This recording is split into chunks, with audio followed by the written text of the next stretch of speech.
So before I start this video, I just want to say that this video is fair use, so all the media used in this video is used for criticism, review, or in a transformative way. All the information I present is public information, and everything else is alleged, a joke, or just my opinion. So before I get into the more mainstream tea, I'd just like to cover a couple other things. The first of which I didn't find out until this tweet, and I find it kind of concerning that it wasn't big news. So Isaac Haynes tweeted out a picture of mailboxes literally being taken off the streets, which is an issue because due to everything that's happening with COVID and all that stuff, a lot of people are heavily considering mail-in votes, and obviously this would very much affect that. Trump was very much against mail-in votes, saying that this increases the chance of fraud and stuff like that. He was very heavily against it. I believe he cut off a lot of funding for post companies and stuff like that. Now he's taking mailboxes off the roads, and he recently gave a speech basically telling people to vote by mail if you're voting by mail, but then go to the actual elections and vote there, and obviously double voting is illegal, so a lot of people called him out on it. Twitter removed that video. He tried to claim that what he meant was go to the elections to just check that your mail-in vote was valid, but the main reasons people wouldn't be able to vote in person would be due to COVID reasons or because they couldn't be there. So it's a bit odd why he would ask people to mail in their vote and then vote in person if they could just vote in person in the first place. But he tried to claim it was just to double check on their vote, but then people basically said,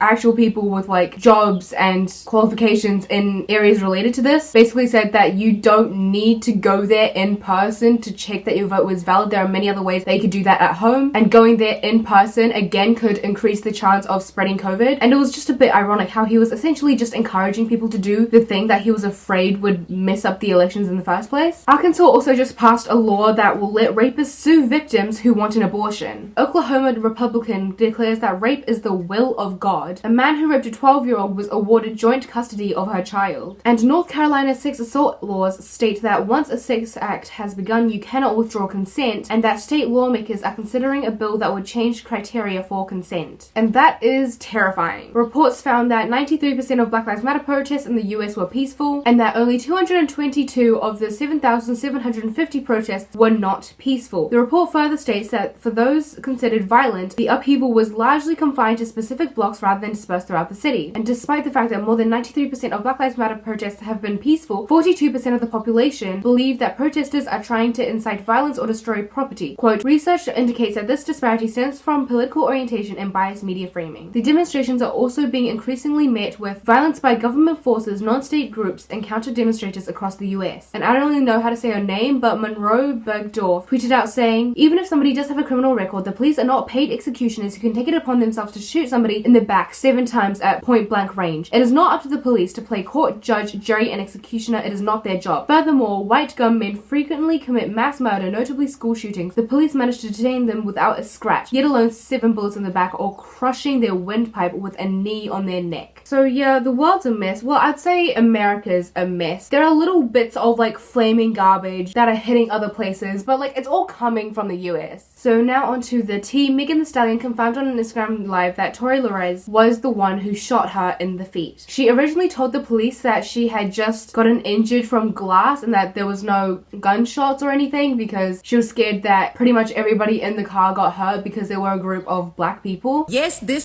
Tory shot me. You shot me, and you got your publicists and your people going to these blogs lying and shit. Soon as the police tell us all get out the motherfucking car, the police is really aggressive. You think I'm about to tell the police that we, us black people, got a gun in the car? You want me to tell the laws that we got a gun in the car so they can shoot all of us up? Scared? It's a fucking helicopter over us. Stop trying to come on the internet acting like a black woman, a grown ass black woman, really got any reason to be lying on another grown ass black man when all the shit up going on in the world right now. If you really want to tell the truth, I've tried to save this. Even though he shot me, I tried to spare him. And y'all is not sparing me. That's crazy. A lot of people have been calling her a rat for this and saying that she shouldn't be snitching on people. She's not a student telling on another student for copying her test answers. She's opening up about getting fucking shot. Karen Attia, an opinions editor for the Washington Post, putting out a piece saying, the episode has exposed how many black women are caught between the rock of racism and the hard place of patriarchal sexism. Violence against us is ignored, dismissed, and in the case of Megan Thee Stallion, even ridiculed. America would have been up in arms if Billie Eilish, Selena Gomez, or Ariana Grande had been shot by a black man. There was even a flood of outrage when Taylor Swift was interrupted by Kanye West during an award acceptance speech. And also adding, part of the heavy burden black women must carry is the pressure to protect black men from the viciousness of the police and a racist justice system. Meghan was no exception, with that piece closing by saying that this incident is a reminder that when black women scream for help and cry in pain and even show our gory wounds to the public, the same people who love to dance to our rhythms rarely, if ever, come to our rescue. And I've also seen that when people started to defend Meghan, there were people comparing her to 6ix9ine, saying, oh, you're defending Meghan being a snitch, but as soon as 6ix9ine does it, a white boy doesn't know shit, and we can make memes about 6ix9ine but not Meghan. Yes, because 6ix9ine raped a 13-year-old girl and barely got any backlash. Megan Thee Stallion got shot. And now people are getting mad at her for speaking up about getting shot instead of getting mad at the person who shot her. They are not the same. So the mayor of LA did eventually follow through and cut off Bryce Hall's power and water at one of his homes, but obviously he has more. Like, that's not his only place to stay. And it also wasn't the only place that he hosted parties. It was the Hollywood Hills mansion that got like the water and power shut off. Bryce made a pussy ass bitch boy apology and he said that he didn't live there anymore. That's the thing, like, you're shutting off power and water at a rich person's house, a rich person who owns other houses. Joe Rogan spoke about how bad that was because it's like scary how they could just like shut off water and power instead of arresting people, because shutting off water and power essentially has the power to like kill them. But when it comes to Bryce Hall, it did jack shit. Apparently there was stuff happening about whether or not he was getting arrested, but that was, I'd assume, over a week ago, and I don't think anything has happened yet. So in my last video I talked about Tony Lopez and his creepy ass text to a 15-year-old fan. He addressed it and posted this notes app apology. Hey guys, I want to take a minute to address the recent accusations that have been made against me. I'm not proud of my past choices and actions I have made. I am truly disappointed in myself for them. I'm still new to the entertainment/LA scene and I'm quickly learning that you can't believe everything that you are told. Once I found out the truth, I immediately stopped. I know these actions are not taken lightly and were extremely irresponsible of me. As a young man, I will hold myself responsible for this mistake rather than run from it. I will learn from it. I will help better educate myself for now and the future. I promise I will make better, well-informed decisions. And then he went on Instagram Live and said this. Just want to come on here and, as a young man, take accountability and responsibility for my actions and... Well, that's good. What actions? Know that they were wrong. Yeah, but what actions are wrong? Understand how I feel. Okay, what do you feel bad about? Tony! I have to understand this and learn from it. What are you learning? Grow from it. What are you growing? Tony, I'm not gonna hide. Okay, you're not run gonna... away. What are you not gonna... And act like it's not going on, but... What are you not gonna run from? I know what was wrong. What was wrong? And I'm just gonna hold myself accountable and responsible for some past immature decisions.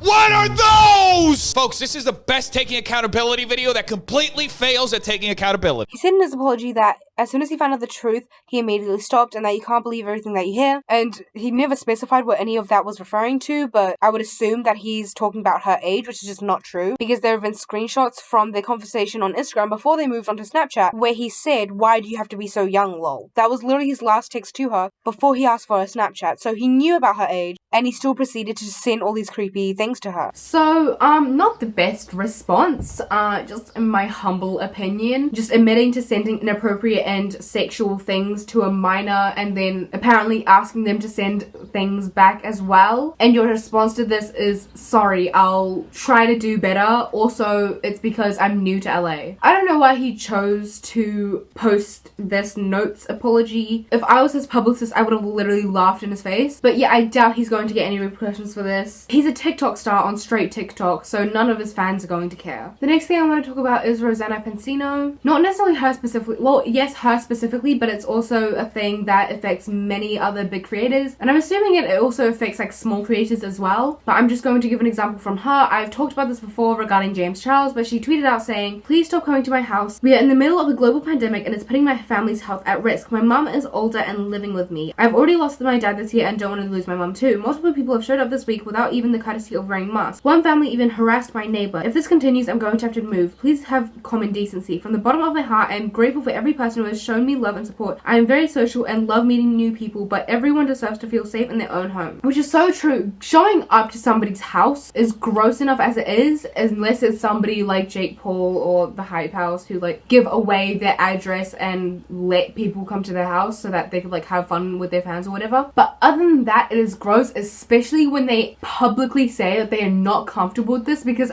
pretty much nobody is. She should not have to mention her dad's death or her mum's age to be able to convince people not to turn up to her house. She should not have to mention a global pandemic to convince people not to show up at her house. She should not have to ask people to not harass her neighbors when they show up to her house. Do not show up at your favorite creator's house. They appreciate you being fans. They do not appreciate you invading their privacy, having no thought about them as people, and thinking that you deserve to be all up in their space and think that you have the right to hang out with them and be with them just because you watch their content. And I don't know if people have responded to Rosanna in this way, but I saw it with James Charles. People will really say, oh, well, we watch your content, you wouldn't be here without us, you wouldn't be here if we didn't support you, everything you have is because of us, the fact that you even have this house is because of us. Then don't be there, because she clearly doesn't want you there. If you're gonna be a shitty fan, don't be there. It's the same energy as when friends will be there for you, and then whenever you screw up, you'll be like, oh, well, I did this for you. It's the same energy as when Tati Westbrook got mad at James for promoting Sugar Bear hair, and then immediately made a 40-minute video slandering him, heavily implying that he was a sexual predator.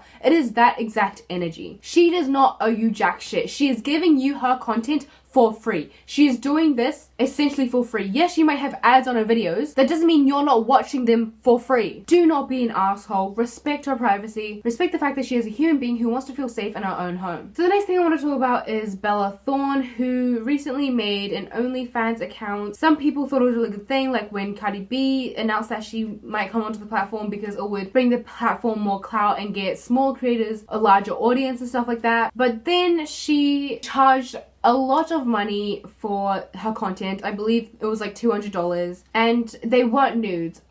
People were obviously upset because she charged a lot of money and they were under the impression that they were going to get explicit content. And pretty much everybody who paid for it asked for a refund because they were essentially scammed out of their money. And OnlyFans' response to this was to implement new policies, which included no ability to tip over $100, so content over $100 is not allowed, no pay-per-view messages over $50, and they are now getting paid monthly instead of weekly. So obviously these policies screw over the creators on this app, especially if they are using OnlyFans as their primary source of income, because the change from weekly payments to monthly payments is such a big jump. And you also have to consider that OnlyFans takes a percentage of the money that these creators make.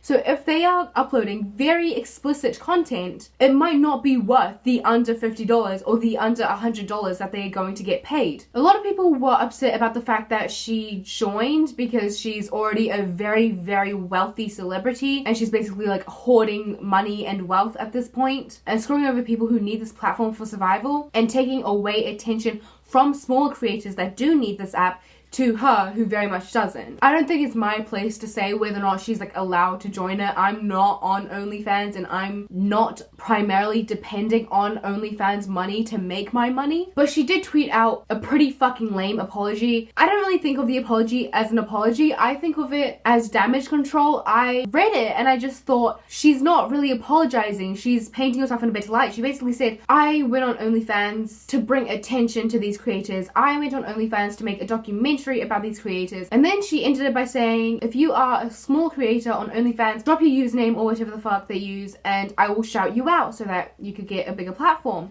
She hasn't done that.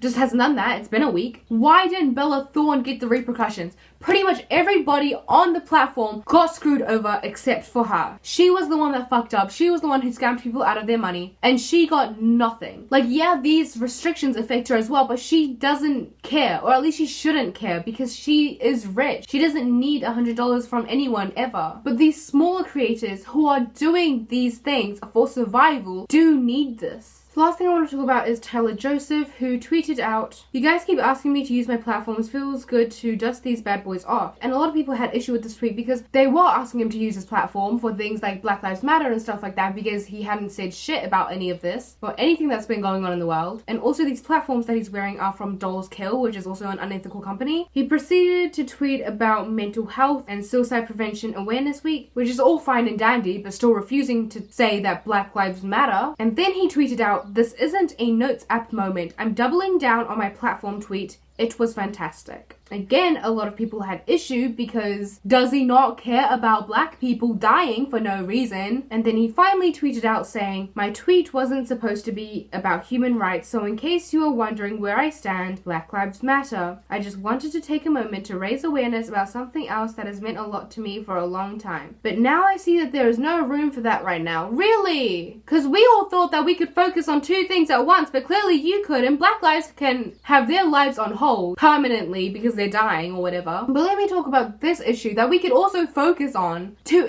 almost intentionally take away from the fact that black people are being murdered left, right, and center. I'm truly sorry if I hurt anyone. Here's a link with a lot of great info that I stand by. I'm so glad that you were able to make 10 tweets about suicide prevention, but you were not able to make one sincere tweet about Black Lives Matter. I am so happy for your fans who saw these suicide prevention tweets and were able to take actions for themselves because of these tweets.